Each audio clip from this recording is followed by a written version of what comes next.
Hi all, welcome to iPlus Training Solutions. ഞാൻ ആര്യ.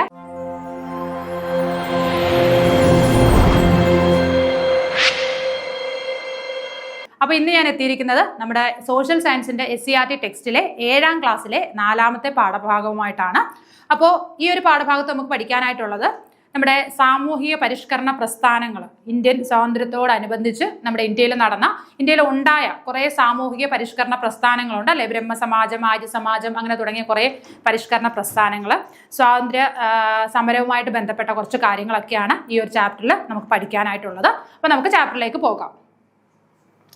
അപ്പോൾ 4ാമത്തെ ചാപ്റ്ററിന്റെ പേരെന്താണ്? ഇന്ത്യ പുതുയുഗത്തിലേക്ക്. അതാണ് നമ്മുടെ ചാപ്റ്ററിന്റെ പേര്, ഇന്ത്യ പുതുയുഗത്തിലേക്ക്. നോക്കിക്കേ, ഇന്ത്യയിൽ നിലനിന്നിരുന്ന സാമൂഹിക അനാചാരങ്ങൾ ഏതൊക്കെയാണ്? ശൈശവ വിവാഹം, വിധവ വിവാഹ നിഷേധം, നരബലി, പെൺ ശിശുഹത്യ, അടിമത്തം. അപ്പോൾ നമ്മുടെ ഇന്ത്യയിൽ സ്വാതന്ത്ര്യത്തിന് മുൻപ് തന്നെ ഇന്ത്യയിൽ നിലനിന്നിരുന്ന കുറെ അനാചാരങ്ങളാണ് ഇവിടെ കൊടുത്തിരിക്കുന്നത്. ഏതൊക്കെയാണ്? ശൈശവ വിവാഹം അല്ലെ, വളരെ ചെറുപ്പത്തിൽ തന്നെ ആൺകുട്ടികളെയും പെൺകുട്ടികളെയും പിടിച്ച് കല്യാണം കഴിപ്പിക്കുന്ന ഒരു സിസ്റ്റം ഇന്ത്യയിൽ നിലനിന്നിരുന്നു വളരെ ചെറുപ്പ കാലത്ത് തന്നെ അല്ലെ, ശൈശവ വിവാഹം. പിന്നീട് വിധവാ വിവാഹ നിഷേധം, അതായത് ഭർത്താവ് മരിച്ച ഒരു സ്ത്രീക്ക് വീണ്ടും കല്യാണം കഴിക്കാനുള്ള അവകാശമില്ല എന്നുള്ള ഒരു സ്ഥിതി പണ്ട് കാലത്ത് നമ്മുടെ നാട്ടിൽ നിലനിന്നിരുന്നു. പിന്നീട് നരബലി, പല പൂജകളുമായിട്ട് ബന്ധപ്പെട്ട് നരബലി നടത്തുമായിരുന്നു. ഇപ്പം നമ്മളിപ്പോൾ ആടിനെയും കോഴിയൊക്കെ ബലി കൊടുക്കുന്ന പോലെ മനുഷ്യനെ ബലി കൊടുക്കുന്ന ഒരു സിസ്റ്റം ഉണ്ടായിരുന്നു. പിന്നീട് പെൺ ശിശുഹത്യ, നമുക്കറിയാം പണ്ട് കാലം മുതൽ നമ്മുടെ പൂർവികരുടെയൊക്കെ ഒരു ചിന്താഗതി അനുസരിച്ചിട്ട് എന്താണ്, പെൺകുട്ടിയാണ് ഒരു വീട്ടിൽ ജനിക്കുന്നത് എന്നുണ്ടെങ്കിൽ അപ്പോൾ അവളെ വളർത്തണം, പഠിപ്പിക്കണം, പിന്നെ അതിനുശേഷം കല്യാണം കഴിച്ചു കൊടുക്കണം. അപ്പോൾ ഇതൊക്കെ എന്താണ്, വളരെ ചെലവേറിയൊരു ജോലി ആയതുകൊണ്ട് തന്നെ എല്ലാവർക്കും ആൺകുട്ടികളോട് കൂടുതൽ താല്പര്യമുണ്ടായിരുന്നു. പണ്ട് കാലത്ത് അങ്ങനെ ഒരു സമൂഹം നമ്മുടെ നാട്ടിൽ നിലനിന്നിരുന്നു. അപ്പൊ അതുകൊണ്ട് എന്ത് ചെയ്യും, പ്രസവിക്കുമ്പോൾ പെൺകുട്ടിയാണ് എന്ന് മനസ്സിലാക്കി കഴിഞ്ഞു കഴിഞ്ഞാൽ അതിനെ കൊന്നുകളയുന്ന ഒരു രീതി ഉണ്ടായിരുന്നു. അതാണ് പെൺ ശിശുഹത്യ എന്ന് പറയുന്നത്. അടിമത്വം എന്താണ്, ആൾക്കാരെ അടിമകളാക്കി വെച്ചുകൊണ്ട് ജോലി ചെയ്യിപ്പിക്കുന്ന ആ ഒരു സിസ്റ്റം. ഇതൊക്കെയായിരുന്നു പണ്ട് കാലത്ത് നമ്മുടെ ഇന്ത്യയിൽ നിലനിന്നിരുന്ന സാമൂഹിക അനാചാരങ്ങൾ എന്ന് പറയുന്നത്. ഏതൊക്കെയാണ്? ശൈശവ വിവാഹം, വിധവാ വിവാഹ നിഷേധം, നരബലി, പെൺ ശിശുഹത്യ, അടിമത്തം. ഇത്രയുമാണ് പ്രധാനമായിട്ട് ഉണ്ടായിരുന്നത്. ഇന്ത്യയിൽ നിലനിന്നിരുന്ന സാമൂഹിക അനാചാരങ്ങൾക്കെതിരെ 19ാം നൂറ്റാണ്ടോടെ അനേകം പരിഷ്കരണ പ്രസ്ഥാനങ്ങൾ ഉയർന്നു വന്നിരുന്നു. അപ്പൊ ഇന്ത്യയിൽ ഈ സാമൂഹിക അനാചാരങ്ങളൊക്കെ നിലനിന്നിരുന്ന ആ ഒരു സമയത്ത് തന്നെ എന്താണ്, 19ാം നൂറ്റാണ്ടായപ്പോഴേക്കും ഇതിനെതിരെ കുറെ പരിഷ്കരണ പ്രസ്ഥാനങ്ങൾ ഇന്ത്യയിൽ നിലവിൽ വന്നു. നോക്കിയേ, പരിഷ്കരണ പ്രസ്ഥാനങ്ങൾ ഉയർന്നു വരാൻ പ്രേരകമായ ഘടകങ്ങൾ എന്തൊക്കെയാണ്? യുക്തിചിന്തയും ഇംഗ്ലീഷ് വിദ്യാഭ്യാസം ഉളവാക്കിയ സാമൂഹിക ബോധവും. അതിൽ ഒന്നാമത്തെ ഫാക്ടർ എന്ന് പറയുന്നത് എന്താണ്? യുക്തിചിന്ത. മനുഷ്യൻ എന്താണ്, ദൈവത്തിന് അതീതമായി അല്ലെങ്കിൽ എന്താണ്, സയൻസുമായിട്ട് ബന്ധപ്പെട്ട് യുക്തിചിന്തയിലേക്ക് മനുഷ്യൻ തിരിച്ചു വന്നു അല്ലെ. അപ്പൊ യുക്തിചിന്തയും ഇംഗ്ലീഷ് വിദ്യാഭ്യാസം ഉളവാക്കിയ സാമൂഹ്യ ബോധവും. അതേപോലെ തന്നെ ആ സമയം 19ാം നൂറ്റാണ്ട് എന്ന് പറയുമ്പോൾ എന്താണ്, ബ്രിട്ടീഷുകാരാണ് ഇന്ത്യയിൽ ഭരണം നടത്തുന്നത്. അതുകൊണ്ട് തന്നെ ഇന്ത്യയിൽ എന്താണ്, ഇംഗ്ലീഷ് വിദ്യാഭ്യാസമായിരുന്നു അല്ലെ, ഇംഗ്ലീഷ് വിദ്യാഭ്യാസം ലഭിക്കുന്ന സ്കൂളുകൾ. അപ്പൊ ഈ വിദ്യാഭ്യാസം ലഭിച്ച ആൾക്കാർ എന്ത് ചെയ്തു, നമ്മുടെ ചിന്താഗതി കുറച്ചുകൂടെ പുറകോട്ടാണ്, ഇതിൽ നിന്നൊക്കെ നമുക്ക് മുക്തി നേടണം എന്നുള്ള ഒരു ചിന്തയോട് കൂടി എന്ത് ചെയ്തു, അപ്പോൾ അവര് കുറെ പരിഷ്കരണ പ്രസ്ഥാനങ്ങൾ കൊണ്ടുവന്നു. അപ്പോൾ ഈ പരിഷ്കരണ പ്രസ്ഥാനങ്ങൾ മുന്നോട്ട് വരാൻ പ്രേരകമായ ഘടകങ്ങളിൽ ഒന്നാമത്തെ ഘടകം ഏതാണ്? യുക്തിചിന്തയും ഇംഗ്ലീഷ് വിദ്യാഭ്യാസവും ഉളവാക്കിയ സാമൂഹ്യ ബോധം. പരിഷ്കരണ പ്രസ്ഥാനങ്ങളുടെ പൊതു സ്വഭാവം അനാചാരങ്ങളോടും അന്ധവിശ്വാസങ്ങളോടുമുള്ള എതിർപ്പാണ്. അപ്പം ഈ പരിഷ്കരണ പ്രസ്ഥാനങ്ങളുടെ പൊതു സ്വഭാവം എന്ന് പറയുന്നത് എന്താണ്? ഈ അന്ധവിശ്വാസങ്ങളെയും അനാചാരങ്ങളെയും കംപ്ലീറ്റ് ആയിട്ട് എതിർക്കുക, എല്ലാ അന്ധവിശ്വാസങ്ങളെയും എതിർക്കുക, അതേപോലെ തന്നെ അനാചാരങ്ങളെയും എതിർക്കുക. അതായിരുന്നു പരിഷ്കരണ പ്രസ്ഥാനങ്ങളുടെ ഏറ്റവും പ്രധാനപ്പെട്ട ഒരു അവരുടെ ഒരു തീരുമാനം എന്ന് പറയുന്നത്. സ്ത്രീ സ്വാതന്ത്ര്യം, വിദ്യാഭ്യാസത്തിന്റെ വ്യാപനം, ഇന്ത്യൻ സംസ്കാരത്തെക്കുറിച്ചുള്ള അഭിമാനബോധം. മൂന്നാമത്തെ ഫാക്ടർ എന്ന് പറയുന്നത് എന്താണ്? സ്ത്രീ സ്വാതന്ത്ര്യം. സ്ത്രീകൾക്ക് പണ്ട് കാലത്ത് സ്വാതന്ത്ര്യം ലഭിച്ചിരുന്നില്ല അല്ലെ, വീട്ടിൽ തന്നെ അടങ്ങി ഒതുങ്ങി കഴിയുന്ന ആ ഒരു രീതിയിലായിരുന്നു സ്ത്രീകളെ പണ്ട് കാലത്ത് ചിത്രീകരിച്ചിരുന്നത്. അപ്പൊ അതുകൊണ്ട് തന്നെ സ്ത്രീകൾക്ക് സ്വാതന്ത്ര്യം, അതേപോലെ വിദ്യാഭ്യാസത്തിന്റെ വ്യാപനം. വ്യാപനം എന്ന് പറയുമ്പോൾ എന്താണ്, സ്ത്രീകൾക്കും പുരുഷന്മാർക്കും എല്ലാവരും വിദ്യാസമ്പന്നരായിരിക്കണം. അപ്പൊ വിദ്യാഭ്യാസത്തിന്റെ വ്യാപനം, അതേപോലെ തന്നെ ഇന്ത്യൻ സംസ്കാരത്തെക്കുറിച്ചുള്ള അഭിമാനബോധം. ഇന്ത്യൻ സംസ്കാരം നമ്മുടെ വളരെ പൈതൃകമായി നമുക്ക് ലഭിച്ച നമ്മുടെ ഈ ഒരു സംസ്കാരം, ആർഷഭാരത സംസ്കാരം എന്ന് പറയാം അല്ലെ. അപ്പൊ ആ സംസ്കാരത്തിനെ കുറിച്ചുള്ള ഒരു ബോധം, ഈ കാര്യങ്ങളൊക്കെ ആയിരുന്നു എന്താണ്, ഈ പരിഷ്കരണ പ്രസ്ഥാനങ്ങൾ ഇന്ത്യയിൽ വരാനായിട്ടുള്ള കാരണങ്ങൾ എന്ന് പറയുന്നത്. അടുത്തത് രാജാറാം മോഹൻ റോയ്. നമുക്കറിയാം ഇന്ത്യയിലെ സാമൂഹ്യ പരിഷ്കരണ പ്രസ്ഥാനം ആദ്യമായിട്ട് കൊണ്ടുവന്ന വ്യക്തിയാണ് ആരെന്ന് പറയുന്നത്? രാജാറാം മോഹൻ റോയ്. ഇന്ത്യൻ നവോത്ഥാനത്തിന്റെ പിതാവ്. അപ്പൊ രാജാറാം മോഹൻ റോയ് അറിയപ്പെടുന്നത് എങ്ങനെയാണ്? ഇന്ത്യൻ നവോത്ഥാനത്തിന്റെ പിതാവ് എന്നാണ് അറിയപ്പെടുന്നത്. ഇന്ത്യയിൽ ആദ്യമായിട്ടൊരു സാമൂഹിക പരിഷ്കരണ പ്രസ്ഥാനം കൊണ്ടുവന്ന വ്യക്തിയാണ് ആരെന്ന് പറയുന്നത്? രാജാറാം മോഹൻ റോയ്. അതുകൊണ്ട് തന്നെ ഇന്ത്യൻ നവോത്ഥാനത്തിന്റെ പിതാവ് എന്നറിയപ്പെടുന്ന ആരാണ്? രാജാറാം മോഹൻ റോയ് ആണ്. സതി, ശൈശവ വിവാഹം എന്നീ അനാചാരങ്ങൾക്കെതിരെ ശബ്ദമുയർത്തിയ സാമൂഹിക പരിഷ്കർത്താവ്. അപ്പൊ എന്തിനെതിരെയായിരുന്നു രാജാറാം മോഹൻ റോയ് പോരാടിയിരുന്നത്? സതി, അതേപോലെ തന്നെ ശൈശവ വിവാഹം. എന്താണ് സതി എന്ന് പറയുന്നത്? അതായത് പണ്ട് കാലത്ത് ഭർത്താക്കന്മാർ മരിച്ചു കഴിഞ്ഞു കഴിഞ്ഞാൽ ഭർത്താക്കന്മാരുടെ ആ ചിത കത്തിത്തീരുന്നതിന് മുമ്പേ ആ ചിതയിലേക്ക് ഭാര്യ സ്വയം ചാടി മരിക്കണം. അങ്ങനെ ഒരു രീതി ഉണ്ടായിരുന്നു. അതിനെയാണ് സതി എന്ന് പറയുന്നത്. ശൈശവ വിവാഹം നേരത്തെ പറഞ്ഞിരുന്നു. വളരെ ചെറുപ്രായത്തിലെ എന്ത് ചെയ്യുക? കുട്ടികളെ കല്യാണം കഴിപ്പിക്കുക. ആൺകുട്ടികളെയും പെൺകുട്ടികളെയും കല്യാണം കഴിപ്പിക്കുന്ന ഒരു ശീലമുണ്ടായിരുന്നു. അപ്പം സതി, അതേപോലെ തന്നെ ശൈശവ വിവാഹം, ഈ രണ്ട് അനാചാരങ്ങൾക്കെതിരെ ശബ്ദമുയർത്തിയ സാമൂഹിക പരിഷ്കർത്താവാണ് ആര്? രാജാറാം മോഹൻ റോയ്. രാജാറാം മോഹൻ റോയിയുടെ പ്രവർത്തന ഫലമായാണ് ബ്രിട്ടീഷ് ഗവർണർ ജനറൽ ആയിരുന്ന വില്യം ബെന്റിക് പ്രഭു സതി നിരോധിച്ചത്. ഇപ്പൊ രാജാറാം മോഹൻ റോയിയുടെ പ്രവർത്തന ഫലമായിട്ട് എന്ത് നിർത്തലാക്കി? സതി നിർത്തലാക്കി. ആരാണ് നിർത്തലാക്കിയത്? ബ്രിട്ടീഷ് ഗവർണർ ജനറൽ ആയിരുന്ന വില്യം ബെന്റിക് ആണ്. ലോർഡ് വില്യം ബെന്റിക് ആണ് എന്ത് ചെയ്തത്? സതി നിർത്തലാക്കിയത്. ആരുടെ പ്രേരണ, അല്ലെ ആരുടെ പരിശ്രമ ഫലമായിട്ടാണ്? രാജാറാം മോഹൻ റോയിയുടെ ശ്രമഫലമായിട്ട് അന്നത്തെ ബ്രിട്ടീഷ് ഗവർണർ ജനറൽ ആയിരുന്ന വില്യം ബെന്റിക് ആണ് എന്ത് നിർത്തലാക്കിയത്? സതി നിർത്തലാക്കിയത്. ഓക്കെ, അപ്പോ രാജാറാം മോഹൻ റോയ് അറിയപ്പെടുന്നത് എങ്ങനെയാണ്? ഇന്ത്യൻ നവോത്ഥാനത്തിന്റെ പിതാവ് എന്നാണ് അറിയപ്പെടുന്നത്. രാജാറാം മോഹൻ റോയ് എന്തിനെതിരെ പോരാടിയ വ്യക്തിയാണ്? സതി, അതേപോലെ തന്നെ ശൈശവ വിവാഹം, ഈ രണ്ട് അനാചാരങ്ങൾക്കെതിരെ പോരാടിയ വ്യക്തിയാണ് രാജാറാം മോഹൻ റോയ്. അദ്ദേഹത്തിന്റെ ശ്രമഫലമായിട്ട് എന്താണ്? സതി നിർത്തലാക്കി. ആരാണ് നിർത്തലാക്കുന്നത്? അന്നത്തെ ബ്രിട്ടീഷ് ഗവർണർ ജനറൽ ആയിരുന്ന വില്യം ബെന്റിക് ആണ് സതി നിരോധിച്ചത്. ഓക്കെ, പാശ്ചാത്യ വിദ്യാഭ്യാസം നേടിയിരുന്ന രാജാറാം മോഹൻ റോയ് ഇന്ത്യയിൽ നിലനിന്നിരുന്ന പല അനാചാരങ്ങളെയും ശക്തമായി എതിർത്തു. അപ്പം അദ്ദേഹത്തിന്റെ ഏറ്റവും വലിയ പ്രത്യേകത എന്ന് പറയുന്നത് അദ്ദേഹം പാശ്ചാത്യ വിദ്യാഭ്യാസം നേടിയിരുന്നു, അല്ലെങ്കിൽ ഇംഗ്ലീഷ് വിദ്യാഭ്യാസം നേടിയിരുന്നു. അപ്പൊ അതുകൊണ്ട് തന്നെ ഇന്ത്യയിൽ നിലനിന്നിരുന്ന ഒരുപാട് അനാചാരങ്ങളെ അദ്ദേഹം എന്താണ് വളരെ ധൈര്യമായി തന്നെ എതിർക്കുകയാണ് ചെയ്തത്. തന്റെ ആശയങ്ങൾ പ്രചരിപ്പിക്കാനായി ബ്രഹ്മസമാജം എന്ന സംഘടന സ്ഥാപിച്ച രാജാറാം മോഹൻ റോയ് അടിസ്ഥാനപരമായി എല്ലാ മതങ്ങളും ഒന്നാണെന്നുള്ള പൊതു സന്ദേശം പ്രചരിപ്പിച്ചു. അപ്പൊ അദ്ദേഹത്തിന്റെ ആശയങ്ങൾ പ്രചരിപ്പിക്കാനായിട്ട് അദ്ദേഹം സ്ഥാപിച്ച സംഘടനയാണ് ബ്രഹ്മസമാജം. ഓക്കെ, രാജാറാം മോഹൻ റോയ് സ്ഥാപിച്ച സംഘടനയുടെ പേരെന്താണ്? ബ്രഹ്മസമാജം എന്ന സംഘടന സ്ഥാപിച്ച രാജാറാം മോഹൻ റോയ് അടിസ്ഥാനപരമായി എല്ലാ മതങ്ങളും ഒന്നാണെന്നുള്ള പൊതുവായ സന്ദേശം പ്രചരിപ്പിച്ചു. അതോടൊപ്പം തന്നെ അദ്ദേഹം മറ്റുള്ളവരോട് എന്ത് പറഞ്ഞു? അടിസ്ഥാനപരമായിട്ട് എല്ലാ മതങ്ങളും, ഇപ്പൊ ഹിന്ദു ആണെങ്കിലും ക്രിസ്ത്യൻ ആണെങ്കിലും മുസ്ലിം ആണെങ്കിലും ബുദ്ധമത വിശ്വാസിയാണെങ്കിലും ജൈനമതക്കാരനാണെങ്കിലും എല്ലാവരും എല്ലാവരും എന്താണ് അടിസ്ഥാനമായിട്ട് ഈ മതത്തിന്റെ എല്ലാം തത്വം എന്ന് പറയുന്നത് ഒന്നാണ്. പല മതങ്ങളിൽ വിശ്വസിക്കുന്നു എങ്കിൽ പോലും ഇതെല്ലാം എന്താണ് ഒരേ കാര്യമാണ് മനുഷ്യനെ പഠിപ്പിക്കുന്നത് എന്ന് അദ്ദേഹം ആൾക്കാരോട് വിളിച്ചു പറഞ്ഞുകൊണ്ടേയിരുന്നു. ഓക്കെ, അപ്പോൾ പാശ്ചാത്യ വിദ്യാഭ്യാസം നേടിയിരുന്ന രാജാറാം മോഹൻ റോയ് ഇന്ത്യയിലെ ഒരുപാട് അനാചാരങ്ങളെ എതിർക്കുകയാണ് ചെയ്തത്. അപ്പൊ ഈ അനാചാരങ്ങളെ എതിർക്കാൻ വേണ്ടിയിട്ട് അദ്ദേഹം എന്ത് ചെയ്തു? അദ്ദേഹത്തിന്റെ ആശയങ്ങൾ പ്രചരിപ്പിക്കാനായിട്ട് ഒരു സംഘടന സ്ഥാപിച്ചു. അതിന്റെ പേരാണ് ബ്രഹ്മസമാജം. ഓക്കെ, ഇനി ഈ ബ്രഹ്മസമാജം, അപ്പൊ ഈ ബ്രഹ്മസമാജത്തിലൂടെ അദ്ദേഹം ആൾക്കാരിലേക്ക് എത്തിച്ച കാര്യം എന്താണ്? ഇപ്പം അടിസ്ഥാനപരമായിട്ട് എല്ലാ മതങ്ങളുടെയും തത്വം ഒന്നാണെന്ന് ആണ് അദ്ദേഹം ആൾക്കാരെ ബോധിപ്പിച്ചത്.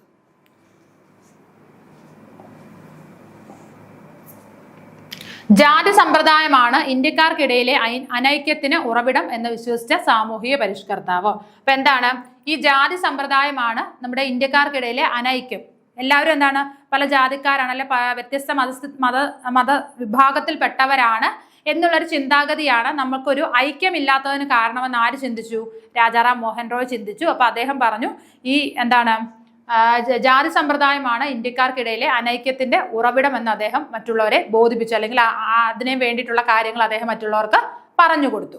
അപ്പൊ രാജാറാം മോഹൻ റോയ് ആണ് നമ്മുടെ ആദ്യത്തെ സാമൂഹ്യ പരിഷ്കർത്താവ് എന്ന് പറയുന്നത്. അടുത്തത് ആരാണ്? സ്വാമി ദയാനന്ദ സരസ്വതിയാണ്. നോക്കിക്കേ, ജാതി വ്യവസ്ഥയെയും വിഗ്രഹാരാധനയെയും എതിർത്ത നവോത്ഥാന നായകൻ. ഓക്കെ, ഓർത്തിരിക്കുക, ദയാനന്ദ സരസ്വതി എതിർത്ത കാര്യങ്ങൾ എന്തൊക്കെയാണ്? ജാതി വ്യവസ്ഥയെയും അതേപോലെ തന്നെ വിഗ്രഹാരാധനയും എതിർത്ത നവോത്ഥാന നായകനാണ്. രാജാറാം മോഹൻ റോയ് ആണെങ്കിൽ സതിയും ശൈശവ വിവാഹവും ഈ 2 അനാചാരങ്ങളെയാണ് എതിർത്തത്. എന്നാൽ ദയാനന്ദ സരസ്വതി എന്തെല്ലാം കാര്യങ്ങളാണ് എതിർത്തത്? ജാതി വ്യവസ്ഥയെയും എതിർത്തു, അതേപോലെ തന്നെ എന്താണ് വിഗ്രഹ ആരാധനയും എതിർത്ത സാമൂഹിക പരിഷ്കർത്താവാണ് സ്വാമി ദയാനന്ദ സരസ്വതി. ഈ ലക്ഷ്യത്തിന് വേണ്ടി അദ്ദേഹം സ്ഥാപിച്ച സംഘടനയാണ് ആര്യ സമാജം.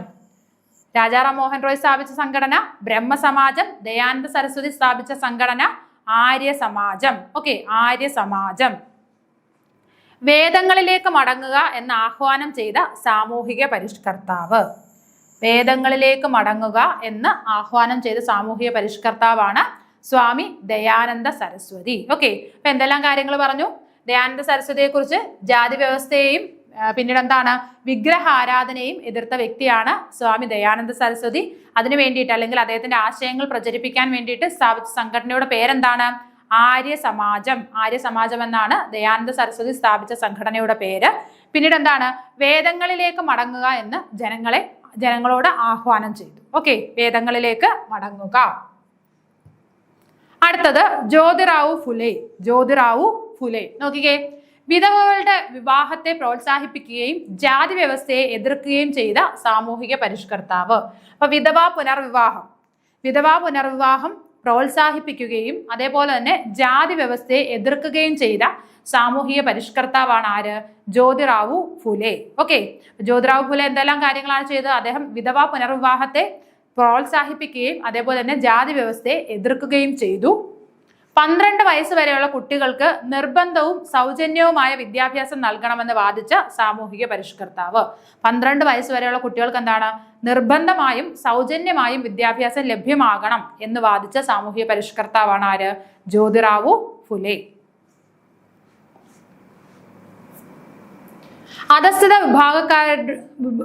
അധസ്ഥിത വിഭാഗക്കാരുടെയും സ്ത്രീകളുടെയും വിദ്യാഭ്യാസത്തിന് പ്രാമുഖ്യം നൽകിയ സാമൂഹിക പരിഷ്കർത്താവ്.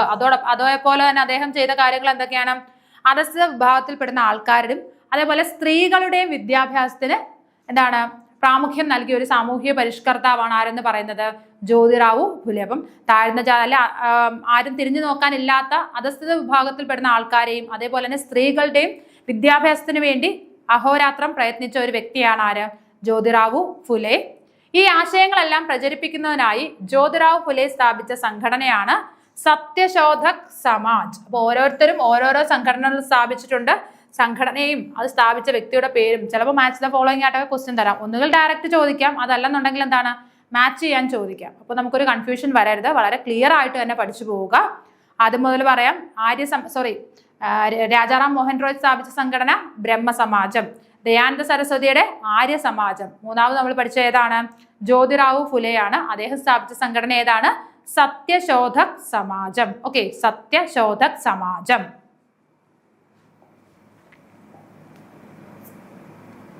അടുത്തത് പണ്ഡിത രമാബായി. വിധവകളുടെ ഉന്നമനത്തിനും സ്ത്രീ വിദ്യാഭ്യാസത്തിനും വേണ്ടി പ്രവർത്തിച്ച സാമൂഹിക പരിഷ്കർത്താവ്. അപ്പൊ വിധവകളുടെ ഉന്നമനത്തിനും, അതായത് ആ കാലത്ത് എന്താണ് വിധവകൾക്ക് എന്താണ് റീമാരേജ് എന്ന് പറയുന്ന ഒരു പുനർവിവാഹം എന്ന് പറയുന്ന ഒരു സിസ്റ്റം അവിടെ ഇല്ലായിരുന്നു. അപ്പൊ അതുകൊണ്ട് തന്നെ വിധവകളുടെ ഉന്നമനത്തിന് വേണ്ടിയിട്ടും അതേപോലെ തന്നെ എന്താണ് സ്ത്രീ വിദ്യാഭ്യാസത്തിന് വേണ്ടിയിട്ടും പ്രയത്നിച്ച സാമൂഹിക പരിഷ്കർത്താവാണ് ആര്? രമാബായി. അല്ലെ? സ്ത്രീകൾ അനുഭവിക്കുന്ന സാമൂഹിക അസമത്വങ്ങൾക്കെതിരെ പോരാടി. അതുപോലെ സ്ത്രീകൾക്ക് പണ്ടുകാലത്ത് കുറേ പ്രശ്നങ്ങൾ സൊസൈറ്റിയിൽ അവർക്കുണ്ടായ പ്രശ്നങ്ങൾക്ക് എതിരെ പോരാടിയ ഒരു വ്യക്തിയാണ് ആര്? പണ്ഡിത രമാബായി. അപ്പൊ എന്താണ് പണ്ട് എന്താണ് ഈ ഹസ്ബൻഡ് മരിച്ചു കഴിഞ്ഞാൽ പിന്നെ എന്താണ് അവർ വെള്ള കളറിലെ ഡ്രസ്സ് മാത്രമേ ധരിക്കാൻ പാടുള്ളൂ, ഓർണമെന്റ്സ് ഒന്നും യൂസ് ചെയ്യാൻ പാടില്ല, പിന്നെ എന്താണ് ഒരു ഫംഗ്ഷനും പങ്കെടുക്കാൻ പാടില്ല, ഒരു വീടിന്റെ ഒരു മൂലയിൽ അവർക്കായിട്ട് സെപ്പറേറ്റ് ഒരു മുറി, വീട്ടിലെ ജോലിയെല്ലാം ചെയ്യാം, പക്ഷെ അവർ പുറത്തിറങ്ങാനോ മറ്റുള്ളവരെ കാണാനോ അങ്ങനെയൊക്കെ കുറേ അനാചാരങ്ങൾ നമ്മുടെ നാട്ടിൽ നിലനിന്നിരുന്നു. അപ്പം ഇങ്ങനെ വിധവാ പുനർവിവാഹവും അല്ലെങ്കിൽ വിധവകൾക്കെതിരെയുള്ള ഈ ഈ പ്രശ്നങ്ങൾക്കെതിരെയൊക്കെ പോരാടിയ ഒരു വ്യക്തിയാണ് ആര്?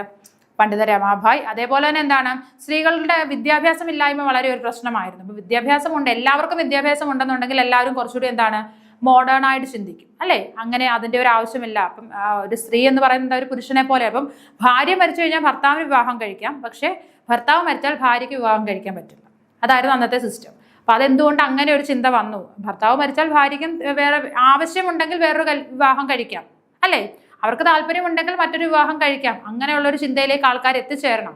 അതിനു വേണ്ടിയിട്ട് പ്രയത്നിച്ച ഒരു വ്യക്തിയാണ് ആര്? പണ്ഡിത രമാബായി.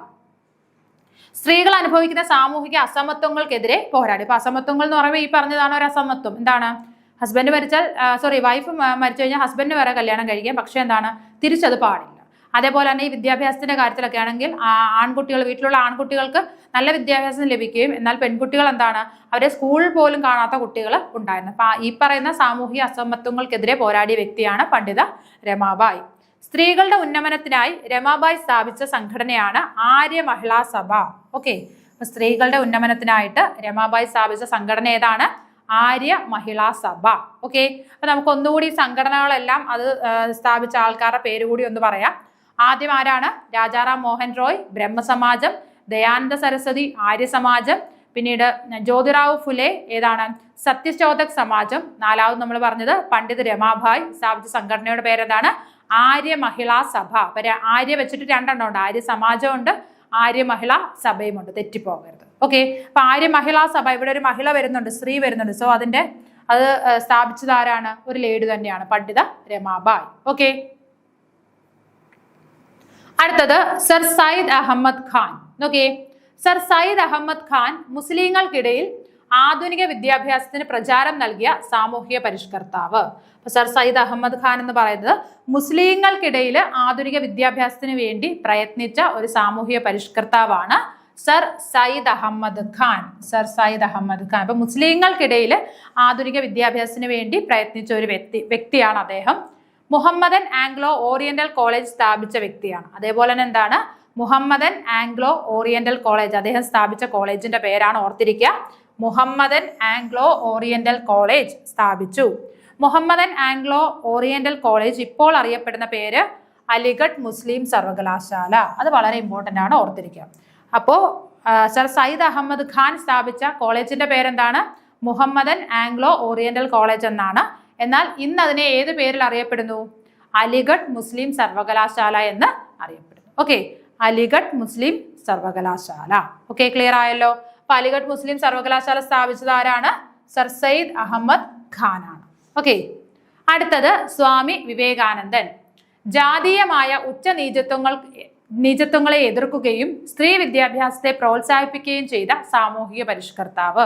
അപ്പൊ ജാതീയമായിട്ടുള്ള നീചത്വങ്ങൾക്കെതിരെ അല്ലെ ജാതീയമായിട്ട് ഭ്രഷ്ട് കൽപ്പിക്കുന്ന ആ ഒരു കാര്യം, ജാതീയമായിട്ടുള്ള വേറുകൃത്യത്തെ അല്ലെങ്കിൽ എന്താണ് വേർതിരിവിനെ എതിർക്കുകയും അതേപോലെ തന്നെ സ്ത്രീ വിദ്യാഭ്യാസത്തെ പ്രോത്സാഹിപ്പിക്കുകയും ചെയ്ത സാമൂഹിക പരിഷ്കർത്താവാണ് ആരെന്ന് പറയുന്നത്?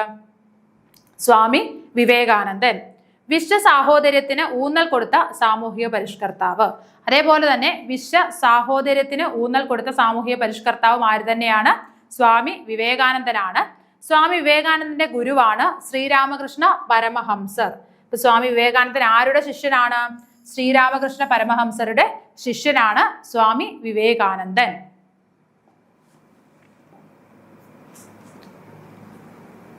തന്റെ ഗുരുവിന്റെ ആശയങ്ങൾ പ്രചരിപ്പിക്കുന്നതിനായി വിവേകാനന്ദൻ സ്ഥാപിച്ച സംഘടനയാണ് രാമകൃഷ്ണ മിഷൻ. അപ്പൊ ശ്രീരാമകൃഷ്ണ പരമഹംസരാണ് സ്വാമി വിവേകാനന്ദന്റെ ഗുരു. അപ്പൊ തന്റെ ഗുരുവിന്റെ ആശയങ്ങൾ പ്രചരിപ്പിക്കുന്നതിനായിട്ട് സ്വാമി വിവേകാനന്ദൻ സ്ഥാപിച്ച സംഘടനയാണ് Ramakrishna mission. Okay, Ramakrishna mission. ഈ സംഘടനയുടെ ആഭിമുഖ്യത്തിൽ രാജ്യത്തുടനീളം ധാരാളം വിദ്യാലയങ്ങൾ സ്ഥാപിച്ചു. അപ്പൊ ഈ സംഘടനയുടെ കീഴിൽ എന്താണ്? രാജ്യത്തുടനീളം ധാരാളം വിദ്യാലയങ്ങൾ സ്ഥാപിച്ചു. അപ്പൊ നമ്മൾ ആദ്യമേ പറഞ്ഞു സ്ത്രീ വിദ്യാഭ്യാസത്തിന് പ്രാധാന്യം നൽകിയിരുന്ന ഒരു വ്യക്തിയായിരുന്നു ആര്? സ്വാമി വിവേകാനന്ദൻ. അപ്പൊ തന്റെ ഗുരുവിന്റെ സ്മരണാർത്ഥം അല്ലെങ്കിൽ അദ്ദേഹത്തിന്റെ ആശയങ്ങൾ പ്രചരിപ്പിക്കാനായിട്ട് സ്വാമി വിവേകാനന്ദൻ സ്ഥാപിച്ച സംഘടനയുടെ പേരെന്താണ്? രാമകൃഷ്ണ മിഷൻ എന്നാണ്. അപ്പൊ ഈ രാമകൃഷ്ണ മിഷന്റെ കീഴിൽ ഒരുപാട് വിദ്യാലയങ്ങൾ നമ്മുടെ ഇന്ത്യയിൽ ഉടനീളം ഒരുപാട് വിദ്യാലയങ്ങൾ സ്ഥാപിച്ചു. അപ്പൊ വിദ്യാലയം എന്ന് പറയുന്നത് എന്താണ്? എവിടെയാണെങ്കിലും എല്ലാവർക്കും വിദ്യാഭ്യാസം വേണം അല്ലെ? അപ്പൊ നമ്മൾ അമ്പലങ്ങളോ പള്ളികളോ മോസ്കുകളോ ഒക്കെ പണിയുന്നതിലും നല്ല എന്താണ്? ഒരു വിദ്യാലയം പണിയുന്നതാണ്. അപ്പൊ എന്താണ്? എല്ലാവരും വിദ്യാസമ്പന്നരായിരിക്കും, എങ്കിൽ മാത്രമേ നമ്മുടെ ഈ ചിന്താഗതിക്ക് കുറേയൊക്കെ മാറ്റങ്ങൾ വരികയുള്ളൂ. ഓക്കെ, ഇപ്പൊ വിവേകാനന്ദന്റെ കാര്യങ്ങളാണ് പറഞ്ഞത്. സ്ത്രീ വിദ്യാഭ്യാസത്തിനും അതേപോലെ തന്നെ ജാതീയമായ നീചത്വങ്ങൾക്കെതിരെ പോരാടിയ വ്യക്തിയാണ് സ്വാമി വിവേകാനന്ദൻ. വിശ്വ സാഹോദര്യത്തിന് വേണ്ടി പ്രയത്നിച്ച വ്യക്തിയാണ്. അദ്ദേഹത്തിന്റെ ഗുരു ആരായിരുന്നു? ശ്രീരാമകൃഷ്ണ പരമഹംസരായിരുന്നു. അപ്പൊ അദ്ദേഹത്തിന്റെ ഗുരുവിന്റെ ആശയങ്ങൾ പ്രചരിപ്പിക്കാനായിട്ട് സ്ഥാപിച്ച സംഘടനയാണ് രാമകൃഷ്ണ മിഷൻ. ഈ രാമകൃഷ്ണ മിഷന്റെ കീഴിൽ രാജ്യത്തുടനീളം ധാരാളം സ്കൂളുകൾ സ്ഥാപിച്ചിട്ടുണ്ട്. ഇന്ത്യക്കാരിൽ ദേശീയ ബോധവും ആത്മാഭിമാനവും ഉണർത്തുന്നതിൽ വിവേകാനന്ദന്റെ പ്രവർത്തനങ്ങൾ പ്രധാന പങ്ക് വഹിച്ചു. അപ്പൊ ഇന്ത്യക്കാരില് ദേശീയബോധം എന്ന് പറയുന്നത് എന്താണ്? പണ്ട് കാലത്ത് ഇന്ത്യ എന്ന് പറയുന്നൊരു രാജ്യമില്ല, കുറെ നാട്ടുരാജ്യങ്ങൾ കൂടിയ ഒരു നാട്ടുരാജ്യങ്ങളുള്ള ഒരു ഏരിയ എന്ന് മാത്രമേ നമുക്ക് പറയാൻ പറ്റുമായിരുന്നു അല്ലേ. അപ്പൊ ഈ നാട്ടുരാജ്യങ്ങളെല്ലാം നമ്മൾ ഇത്രയും കൂടെ ചേർന്ന ഒരൊറ്റ രാജ്യമാണ് ഇന്ത്യ എന്ന് പറയുന്ന ഒരു രാജ്യമാണ് എന്നുള്ള ഒരു ദേശീയ ബോധവും അതേപോലെ തന്നെ ആത്മാഭിമാനവും ഉണർത്തുന്നതിൽ വിവേകാനന്ദന്റെ പ്രവർത്തനങ്ങൾ പ്രധാന പങ്ക് വഹിച്ചു. നമുക്കറിയാം നമ്മുടെ കേരളത്തെ എന്താണ് ഭ്രാന്താലയം എന്ന് വിശേഷിപ്പിച്ച വ്യക്തിയാണ് ആര്? സ്വാമി വിവേകാനന്ദൻ. കേരളത്തിലെ ഈ ജാതീയമായ എന്താ പറയുന്നത് ഈ അയിത്തം അതേപോലെയുള്ള ഈ ഭ്രഷ്ട് കൽപ്പിക്കുന്ന കാര്യങ്ങളൊക്കെ കണ്ടിട്ടാണ് അദ്ദേഹം എന്ത് വിളിച്ചത്? കേരളത്തെ ഭ്രാന്താലയം എന്ന് വിശേഷിപ്പിച്ചത്. ഈ അടിമക്കച്ചവടവും അല്ലെങ്കിൽ എന്താണ് ഈ പ്രധാനമായിട്ടും അദ്ദേഹം ഈ എന്താണ് കീഴ്ജാതിയിൽപ്പെട്ടവർക്ക് അമ്പലത്തിൽ പ്രവേശനമില്ല അല്ലെങ്കിൽ ജാതീയമായിട്ടുള്ള ഭ്രഷ്ട് കൽപ്പിക്കുന്നത് ഈ കാര്യങ്ങളൊക്കെ കണ്ടിട്ടാണ് അദ്ദേഹം കേരളത്തെ എന്ത് ചെയ്തത്? ഭ്രാന്താലയം എന്ന് വിശേഷിപ്പിച്ചത്.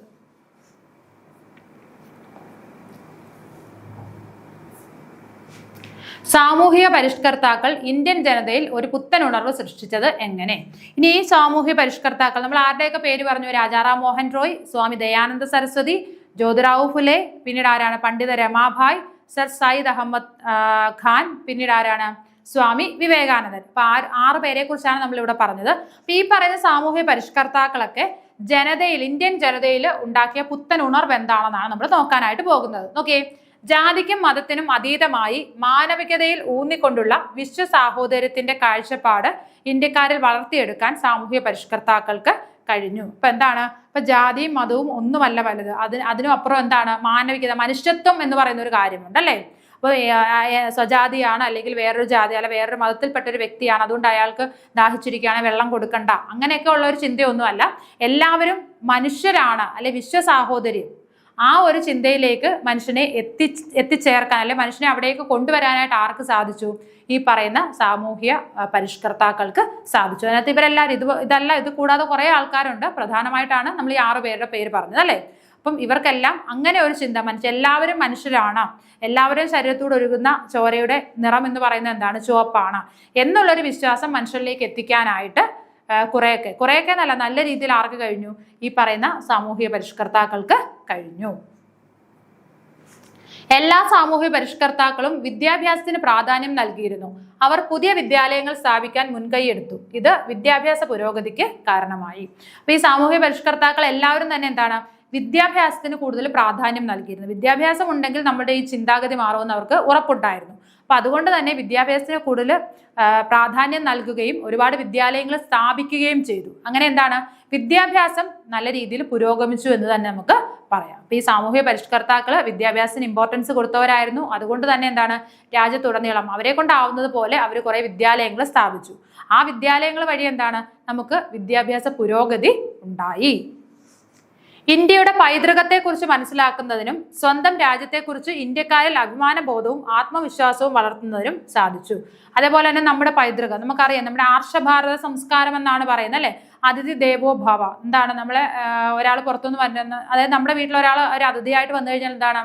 അയാളെ ദൈവത്തിന് തുല്യം കാണണമെന്നാണ് പറയുന്നത് അല്ലെ. അപ്പൊ ഈ ആർഷഭാരത സംസ്കാരം നമ്മുടെ ആ ഒരു സംസ്കാരം, നമ്മുടെ പൈതൃകം അതെന്താണ്? പൈതൃകത്തെക്കുറിച്ച് നമ്മളെ തന്നെ ബോധവൽക്കരിച്ചു. നമ്മൾ ഇത്രയും പൈതൃകങ്ങൾ അടങ്ങിയ ഒരു സംസ്കാരത്തിലാണ് നമ്മൾ ആ ഒരു നാട്ടിലാണ് നമ്മൾ ജീവിക്കുന്നത്. അങ്ങനെ ഒരു ബോധം ആരിലുണ്ടാക്കി? ജനങ്ങളിൽ ഉണ്ടാക്കി. സ്വന്തം രാജ്യത്തെക്കുറിച്ച് ഇന്ത്യക്കാരിൽ അഭിമാനബോധവും ആത്മവിശ്വാസവും വളർത്തുന്നതിനും സാധിച്ചു.